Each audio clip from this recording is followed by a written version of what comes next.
Очередное заседание антитеррористической комиссии состоялось 13 августа в здании администрации муниципального района под руководством председателя комиссии, главы администрации района Ильдара Мустафина. Как известно, 8 сентября пройдут выборы главы Республики Башкортостан, а также выборы депутатов сельских поселений. Мероприятия по подготовке к этому значимому событию стали главным пунктом в повестке дня заседания. Для проведения выборов на территории района созданы и работают 58 участковых избирательных комиссий и территориальная избирательная комиссия муниципального района. В составе участковых комиссий работают 384 человека, в составе территориальной комиссии работают 9 человек. Территориальная избирательная комиссия расположена в здании администрации.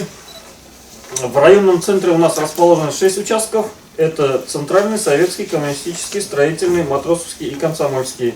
Небольшое изменение. У нас ранее участок, который был расположен в кинотеатре, он с этого года перешел в здание средней образовательной школы имени Рахманова, села Верхнеаркеево, по улице Советская, 16. В селе Нижнеаркеево у нас 2 избирательных участка.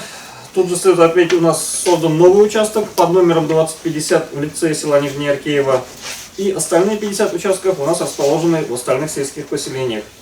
На 1 июля 2019 года в районе зарегистрировано 25 744 избирателя. В селе Верхнеаркеево 7532, в селе Нижнеаркеево 1402 и в остальных сельских поселениях 16 810 человек. В процентном соотношении это 35% у нас почти в райцентре. У нас 3 участка оснащены стационарными металлоискателями, в остальных участках используются ручные металлоискатели.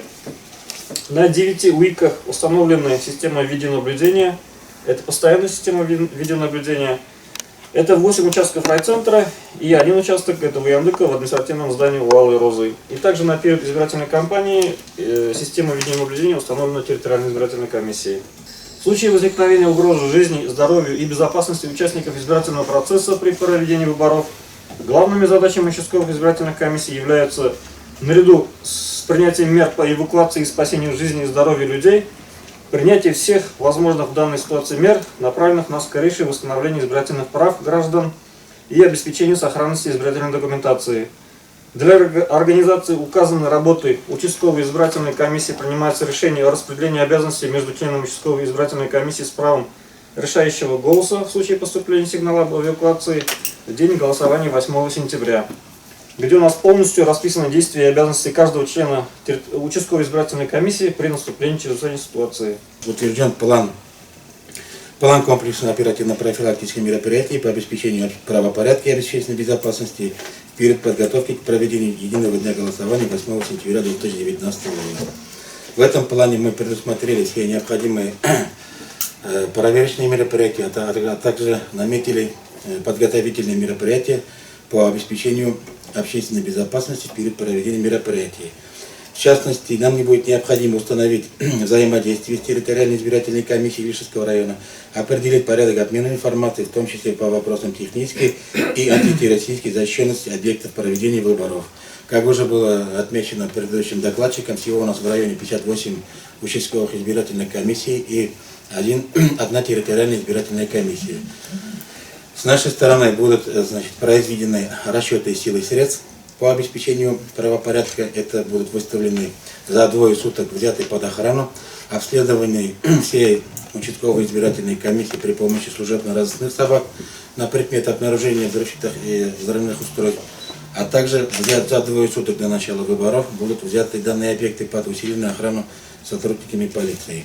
Совсем скоро стартует новый учебный год во всех школах страны. Меры по обеспечению безопасности учащихся, повышению уровня антитеррористической защищенности образовательных учреждений в период проведения Дня знаний и в течение всего учебного года также были тщательно рассмотрены в работе комиссии. Во всех образовательных учреждениях установлено видеонаблюдение.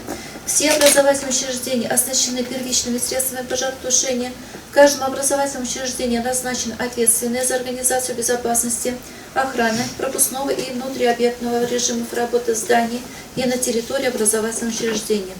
Также планируется в этом году установка контроля и управления доступом в здание общеобразовательного учреждения, установка систем охраны, сигнализации и экстренного оповещения.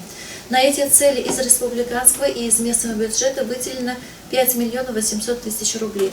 В ходе подготовки в образовательных учреждениях укреплены ограждения по периметру с целью предотвращения свободного доступа на территорию учреждения. В целях создания комфортных санитарно-гигиенических условий обустроены теплые туалеты в школах. Актуальной остается задача по формированию современной информационной среды образования. На сегодняшний день все школы имеют доступ к высокоскоростной сети интернет. Вопрос обеспечения транспортной безопасности стоит на постоянном контроле управления образованием. Все школьные автобусы оснащены тахографами и подключены к системе ГЛОНАСС. Итоги работы комиссии по приемке школ и детских садов будут подведены на ежегодной августовской конференции работников образования 28 августа 2019 года. Важно, что в течение учебного года дети были максимально защищены не только санитарной, но и антитеррористической, экологической и дорожной безопасности.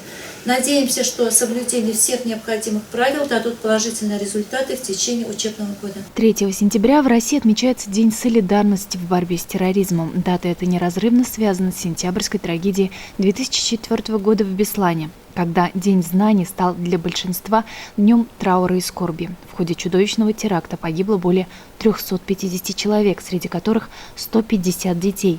В ходе заседания был принят план мероприятий, приуроченных ко Дню солидарности в борьбе с терроризмом. При рассмотрении всех вопросов его участниками обращалось особое внимание на принятие всех необходимых мер с целью обеспечения безопасности людей во время проведения предстоящих мероприятий. Были поставлены задачи перед субъектами профилактики и правоохранительными органами, озвучены конкретные сроки их выполнения. Алина Хадимуллина, телерадиокомпания «Илиш».